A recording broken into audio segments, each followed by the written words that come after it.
You know, look at this playing field right here. We have a lot of bushes, you got grass. It is bass heaven. They're up there shallow.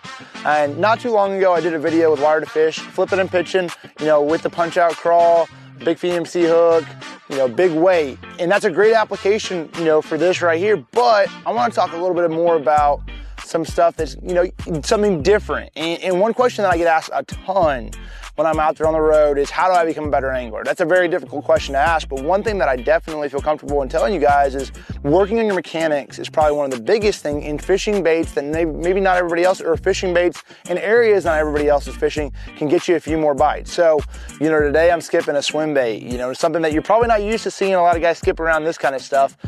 You know, right here we have the Storm 360 GT swim bait, and, you know, with a weedless head. And the thing about that is I want something that can skip, and this thing skips on a dime, and it's really important to be able to get further back in there. I'm gonna show you a couple ways to make better casts, you know, and try these applications, something a little bit different. I'm gonna show you a little bit about it here real quick. Yeah, there's two main casts I'm gonna utilize to get this bait further back up in the cover. You know, number one you're gonna hear about, which everybody knows about, is a roll cast. But number two that you guys might not have heard about is the pitch skip. And this is what I'm gonna talk about. The pitch skip is something that I've used personally and perfected. It's more of a shallow water, close quarters thing. You've seen a lot of guys, you know, go out there, you pitch it out there, something like that. Well, the pitch skip is more so, it's not gonna be in your wrist, it's gonna be more so your whole wind span of your body. You're utilizing your whole body to get that bait and that momentum going to where you can still utilize that bait and get that bait further back in those areas. And that's something that's really important. For instance, like, you know, I'm sitting right here, I'm getting a lot of energy behind my whole swing of my body, following all the way through. And when I throw it out there, that's moving that bait at a pretty fast pace.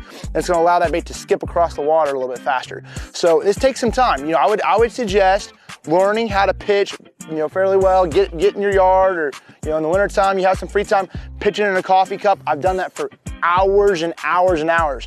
And then once you get very comfortable with that, start utilizing and trying to learn how to pitch skip. And that's just, you open up your whole body length, open up your whole body, and you have to really put a lot of energy into it and skip it along the bottom. So that's probably the easiest way to get that bait to skip and get into places that a lot of fish have not seen this bait.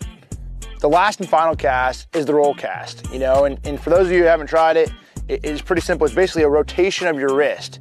You know, it's very simple. You're not using your whole body as much. You're rotating your wrist and casting it out there. And it takes a little time to get that timing about right. But when you get it out there, the key with this cast is getting it at a low trajectory and getting it out there, because you have a long time where that bait's out there, especially making those longer casts, getting it out there and allowing it to skip. If you get to the skipping part, that's great. But it's gonna first start by just roll casting around pieces of cover.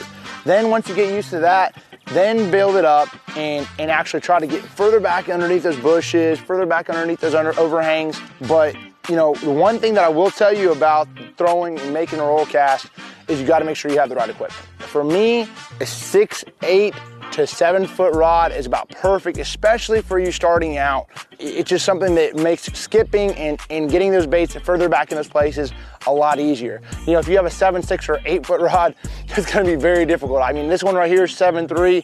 I can do it, but it took a lot of time and a lot of effort to get used to it through using a 7 foot or over a 7 foot rod.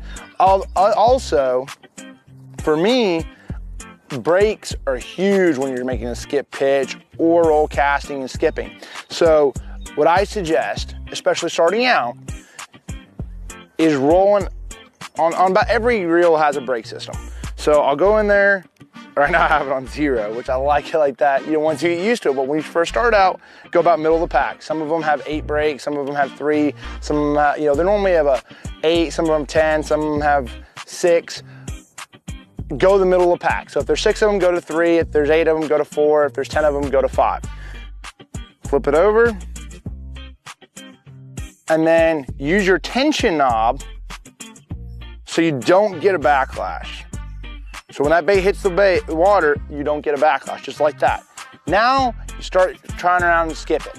Try to skip a little bit, try to cast a little bit. This is gonna make it to where you do make a bad cast, you're not gonna get a giant bird's nest and you're not gonna be able to get it out. This is gonna make it a little bit easier. And then as you progressively get better at it, making that roll cast, making that pitch skip, you're gonna be able to loosen up that tension knob, take a few of those brakes off, and you're gonna be able to get further back in the cover. You might ask, why skip when you can just pitch? I mean, this is the reason why. I'm gonna be able to get this and skip it further back into these places. You have overhanging bushes, you got a dock, you got things like that. This is probably one of those things that, for me, if I had one way to cast, especially in close quarters, this is it, because I'm able to get my bait further back. I'm talking with the chatterbait, I'm talking with the swim bait, I'm talking with a jig, I'm talking with a frog. It's the most effective way to get your bait further back in the cover at close quarters that I have found.